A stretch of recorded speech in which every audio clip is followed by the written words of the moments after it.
नारायण साकार हर की संपूर्ण ब्रह्मांड में सदा सदा के लिए जय जयकार हो, जय जयकार हो, जय जयकार हो। सत्य के साथ में आने से पहले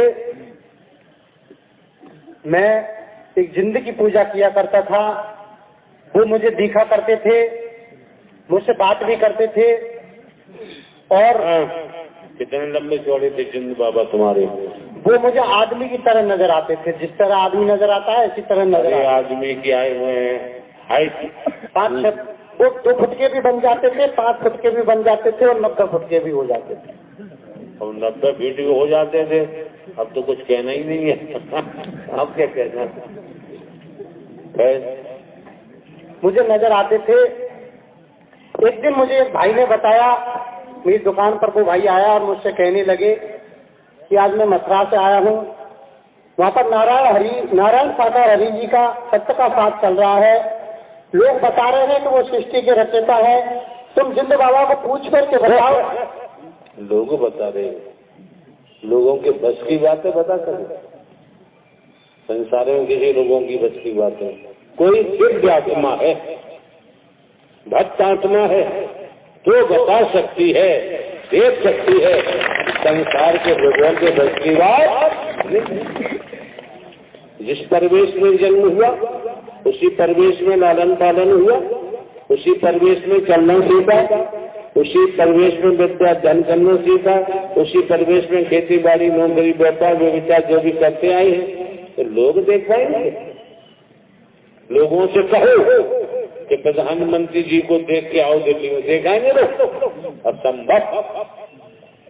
कोई कर्म कमाई वाला IAS IPS से पहुंच जाएगा, या कुछ संबंध है प्रधानमंत्री जी से वो पहुंच जाएगा, उसको भी एंट्री मिलना संभव। जाओ मुख्यमंत्री जी से मिल के आओ, हर कोई मिलेगा? लोग मिलेंगे क्या? महीनों चक्कर काटे में नहीं मिल पाएंगे।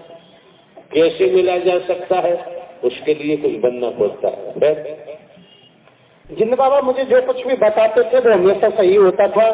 वो बता देते थे कि पेट के अंदर लड़की है कि लड़का है, वो बता देते थे। चोटा भी सही बोलता है।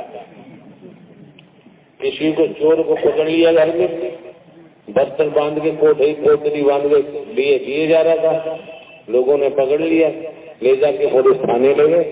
किसने चोरी की है मालूम, हमने पकड़ा है, ठीक है रखो। उसके बाद वो लोग चले आए, पुलिस ने पूछा तूने चोरी की? नहीं। ये माल तो उन्होंने बांध दिया है, माल हमने थोड़ी चोरी की है, हमारे सर बांध के रख दिया। तो वो चोर भी अपने स्वार्थ के लिए सही बोल रहा है, लेकिन सत्य नहीं बोल रहा।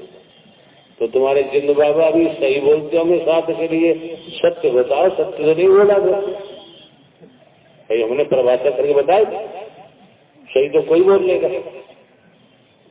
और सत्य को बोलने का मतलब है जीते जाते अंगारों पर चलना। आसान काम नहीं है। अंगारे दुनिया कहते हम तो परमात्मा मिल गए, बिल्कुल मिल गए होंगे, क्या देना देना। हमें परमात्मा की जरूरत ही नहीं है। हमें गुरुजी मिल गए, हमें गुरुजी की जरूरत नहीं है। हमें ज्ञानी मिल गए, हमें ज्ञानी की भी जरूरत नहीं है। आवश्यकता नहीं। पहले खेती बाड़ी पढ़ाई लिखाई करो, खेती बाड़ी करो, नौकरी करो, व्यापार करो, धन कमाओ। आज जरूरत है धन की। और अपना संगठन मजबूत करो। ये सब परपक्व मजबूत है। जब आप चलेंगे सत्य की तरफ तो आपकी समझ आएगा। जब तक हमें धन की भूख है, रोटी की भूख है, काम वासना की भूख है, जाति पाति की भूख है, झूठ की भूख है, छल कपट की भूख है, तब तक परमात्मा तुम्हारे पास खड़े हैं। तुम्हें परछाई भी मिलने वाली हकीकत है, सत्यता नहीं है। अब जैसे जिसका जीवन कट रहा है वो जाने। हमारा कहना है बेहोशी का जीवन ठीक नहीं होता, होश में आ जाओ। और होश के लिए हमसे घर का चौकीदार बनकर अब आप देते आए हैं जागो जागते। हाँ फिर क्या हुआ भाई?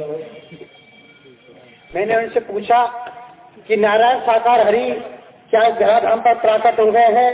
तो वो थोड़ी देर तो मौन रहे, उसके बाद में मुस्कुराते हुए बोले कि इस बात में रति पर दोहरा नहीं है कि सृष्टि के रचयिता नारायण साकार हरि इस धराधाम पर प्राकट हो गए हैं, ये अटल सत्य है। जैसे ही मुझे पता चला कि नारायण साकार हरि धराधाम पर प्राकट हो गए हैं, तो मैं उनसे कहने लगा कि मैं भी नारायण साकार हरि के दर्शन करने के लिए जाऊंगा। तो वो मेरे से कहने लगे कि तुम नारायण साकार हरि के दर्शन करने मत जाना, वरना तुम्हारी दुर्गति हो जाएगी, क्योंकि तू पूर्ण राक्षस है। और नारायण साकार हरि जी के दरबार में संत जाते हैं, भक्त जाते हैं, ऋषि जाते हैं, मुनि जाते हैं, तपेश्वरी जाते हैं। मैं 4-4, 5-5 किलो की मच्छियां लाता था, उन मच्छियों को मैं अकेला ही खा जाता था। जानवरों की चिरवी निकाल करके 15-15 किलो के पीपा भर करके लाता था और उनमें बेसन के लड्डू भूज करके बनाता था और उन बेसन के लड्डुओं को मैं सुबह शाम खाता था। मुर्गे का मांस खाना, बकरे का मांस खाना, जानवरों का खून निकाल करके और उसे भूज करके उसकी भुजिया बना करके खाना, जुआ खेलना, सट्टा लगाना और जिस थाली में खाना उसी थाली में छेद करना। जो लोग मुझे अपने घरों में बैठाते थे, मैं उन्हीं लोगों की बहन बेटियों के साथ में दुष्कर्म किया करता था। गलती मेरी अकेले की नहीं थी, वो लोग भी दोषी थे, क्योंकि वो लोग मुझे अपने घरों में बैठाते थे। मैंने शराफत का चोला पहना हुआ था, मैं राक्षस था, लेकिन मेरे सींग नजर नहीं आते थे, मैं आम आदमी की तरह नजर आता था। ये सारी बुराइयां मेरे अंदर थी। उन्होंने मुझसे कहा, अगर इस गति में तू जाए, इस गति में अगर तू साकार नारायण साकार हरि के दर्शन करेगा तो तेरी दुर्गति हो जाएगी। तो मैंने उनसे कहा कोई उपाय बताइए। तो उन्होंने मुझे उपाय बताया कि तू राक्षस है, सुबह शाम नारायण साकार हरि का केवल 5-5 बार नाम लिया कर, हो सकता है कि उनकी कृपा तुझ पर हो जाए और तू दानव से मानव बन जाए। मैंने कभी भी इन नारायण साकार हरि के दर्शन नहीं किए थे, न ही मैंने कभी भी इनकी वाणी सुनी थी। केवल सुबह शाम मैं 5-5 बार इनका नाम लिया करता था। 1 महीना केवल मैंने इनका नाम लिया, नाम लेने से ही मेरी सारी बुराइयां अपने आप छूट गई। ये कोई गुरु नहीं कर सकता, कोई तांत्रिक नहीं कर सकता, ये हृदय, ये परिवर्तन केवल नारायण साकार हरि कर सकते हैं, इसके अलावा किसी के बस की बात नहीं। और फिर मेरे से जिंद बाबा कहने लगे कि अब नारायण साकार हरि ने तुझे दानव से मानव बना दिया है और आज तू नारायण साकार हरि के दर्शन करने के लिए जा सकता है। मैंने तुरंत अपनी दुकान को बढ़ाया और दुकान को बढ़ा करके अपनी तन की मां से बोल करके मैं और जिंद बाबा दोनों नारायण साकार हरि जी के दर्शन करने के लिए निकल गए। रात भर हम दोनों ने सफर किया। सुबह उत्तर प्रदेश मैनपुरी पहुंच गए। उत्तर प्रदेश में एक जिला मैनपुरी है, जिला मैनपुरी में पहुंच गए। उस दिन सन 2008 का प्रथम दिन था, नववर्ष थी और महीने का प्रथम मंगलवार भी था, इसीलिए रास्ते में विशाल संगत जा रही थी। मैं और जिंद बाबा भी संगत के साथ में चल दिए और जाकर के पांडाल में पहुंच गए। मैं पांडाल में सबसे पीछे बैठा हुआ था। करीब 11-12 बजे के करीब साकार विश्वरी जी का आना हुआ, नारायण साकार विश्वरी जी का आना हुआ और मैं नारायण साकार विश्वरी जी की वेशभूषा देख करके हंसने लगा, मुस्कुराने लगा कि मैं ये कैसे नारायण साकार हरि है, क्योंकि मैंने टीवी में और कैलेंडरों में किसी और तरह के भगवानों को देखा था। नारायण साकार विश्वरी जी पैंट और शर्ट पहने हुए थे, कोट पहना हुआ था, टाई भी लगाई हुई थी। मेरे बगल में जिंद बाबा बैठे हुए थे। मैं इन्हें देख करके मुस्कुरा रहा था। मेरे से जिंद बाबा कहने लगे कि इनके प्रति मन में सत्संग मत ला, वरना तेरी दुर्गति हो जाएगी। यही संपूर्ण ब्रह्म थे, है और रहेंगे। इनसे पहले न कोई संसार में था और न ही इनके बाद में इस संसार में कोई होगा। मैं उनकी बात सुन करके चुपचाप बैठ गया। बैठने के बाद जैसे ही नारायण साकार हरि की वाणी आने लगी, मुझे पता नहीं जाने क्या हो गया। पूरे सत्य के साथ में मैं रोता रहा और ऐसा महसूस हो रहा था कि आज हजारों वर्षों के बाद मेरी नारायण साकार हरि से मुलाकात हो रही है। पूरे सत्य के साथ मैं रोता रहा। समापन हो गया। समापन के बाद में मैं अपने घर चला गया। मैं और जिंद बाबा दोनों अपने घर चले गए। घर जाने के बाद में हम दोनों, मैं और जिंद बाबा, महीने के प्रथम मंगलवार में आया करते थे। छठे महीने का प्रथम मंगलवार करके हम दोनों अपने घर जा रहे थे। मेरे से रास्ते में जिंद बाबा कहने लगे कि यह महीना हम लोगों के लिए बड़ा सौभाग्यशाली है। मैंने उनसे कहा इस महीने में ऐसी कौन सी खास बात है कि हम दोनों के लिए सौभाग्यशाली है। तो उन्होंने मुझे बताया कि इस महीने में हमारे नारायण साकार हरि का आगमन कस्बा खेली, जिला अलवर, राजस्थान में 17 दिन के लिए उनका आगमन हो रहा है और हम दोनों 17 दिन उनके निज स्वरूप के दर्शन करेंगे और उनकी ब्रह्मवाणी सुनेंगे। हम दोनों का कल्याण हो जाएगा।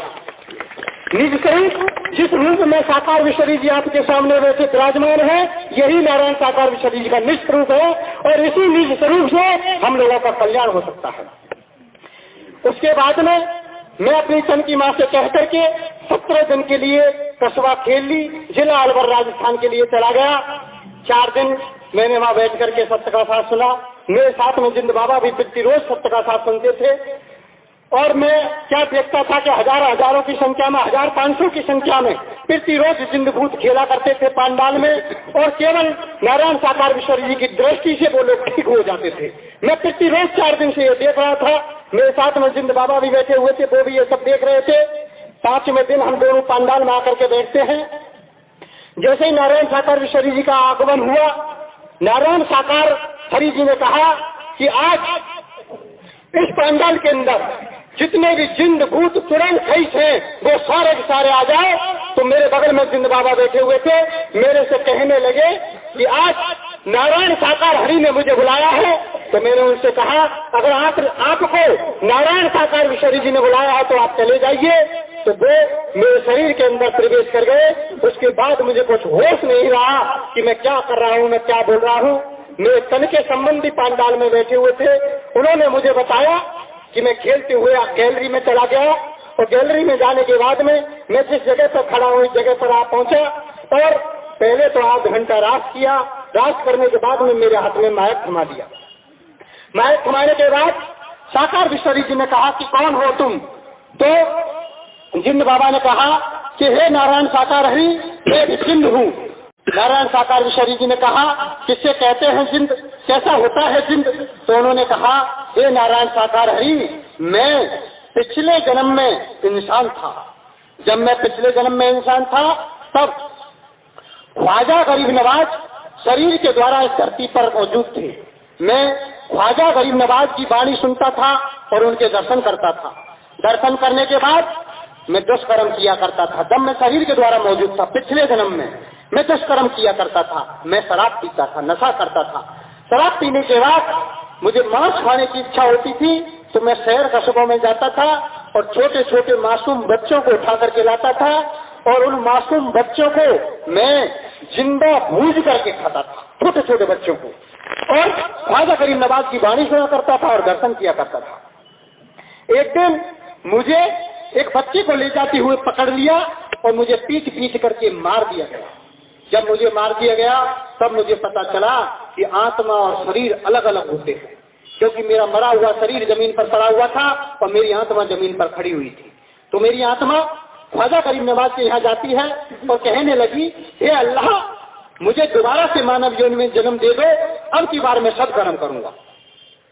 उन्होंने केवल ख्वाजा गरीब नवाज की बातों का उल्लंघन किया तो उनकी क्या दुर्दशा होती है सुनो। ख्वाजा गरीब नवाज ने कहा कि मुझे दोबारा से मानव योनि में जन्म दे दो। तो ख्वाजा गरीब नवाज ने कहा कि मैं नारायण साकार विश्वरी जी का भेजा हुआ नुमाइंदा हूँ। वो अल्लाह थे, मुसलमान थे, उसके बाद भी वो इन्हीं नारायण साकार हरि का जिक्र कर रहे थे कि मैं नारायण साकार हरि जी का भेजा हुआ नुमाइंदा हूँ और मैं नारायण साकार विश्वरी जी का मुरीद हूँ। मुरीद मतलब हम लोग भक्त कहते हैं, मुसलमानों में मुरीद कहते हैं। वो इन्हीं नारायण साकार हरि के मुरीद थे, ख्वाजा गरीब नवाज भी इनके मुरीद थे। मैं उनका मुरीद हूँ और तूने मेरे दर्शन किए, मेरी वाणी सुनी, उसके बाद भी तूने जिंदे बच्चों को खाया है। मैं तुझे शराब देता हूँ कि तू हमेशा हमेशा के लिए जिंद बन जा। हे नारायण साकार हरि, मैं उसी टाइम पर जिंद बन गया। मेरी लंबाई 80-90 फुट हो गई, मेरे मुंह से लंबे लंबे दांत निकल आए और खून और मवाद टपकने लगा। मैं रोने लगा, गिड़गिड़ाने लगा। ये तो केवल एक ख्वाजा गरीब नवाज की बातों का उल्लंघन करने की सजा थी। और वो रोने लगा, गिड़गिड़ाने लगा कि मुझे इस साल से मुक्त होने का कोई मार्ग बता दो। मेरे अल्लाह, आपने अभी मुझे बताया कि आप नारायण साकार विश्वरी जी के भेजे हुए नुमाइंदे हैं, आप नारायण साकार विश्वरी जी के मुरीद हैं। इसका मतलब कि आप महान पुरुष हैं। अगर आप महान पुरुष हैं तो मुझे इस शराब से मुक्त होने का कोई मार्ग बता दो।